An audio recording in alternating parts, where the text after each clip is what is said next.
വിളിച്ചായിരുന്നു. വിളിച്ചിട്ട് എന്തോ പറഞ്ഞു? രമയുടെ മോന്റെ കാര്യം എന്തോ പറഞ്ഞു? ആണോ?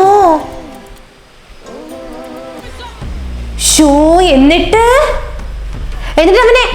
അവനെ ആൾക്കാർ മനസ്സിലാക്കിയോ? മനസ്സിലാക്കിയില്ലായിരുന്നോ? ആ ചിട്ടി പൈസയുടെ കാര്യമോ? ഷോ ചിട്ടി പൈസ കൊടുത്തില്ലയോ ഇതുവരെ? ചിട്ടി പൈസ ഇതുവരെ കൊടുത്തില്ലയോ?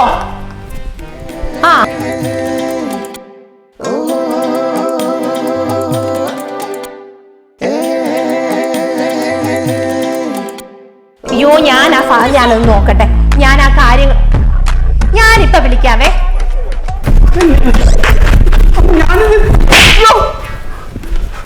എത്ര നേരം പറഞ്ഞടാ തിരുമണ്ട നിന്നോട് ഈ തോർത്തെടുത്ത് ഇടാതെ ഇതിലോട്ട് ഇടാൻ. വാ തുറന്ന് പറഞ്ഞത് നിനക്ക് കേൾക്കാൻ പറ്റത്തില്ലയോ?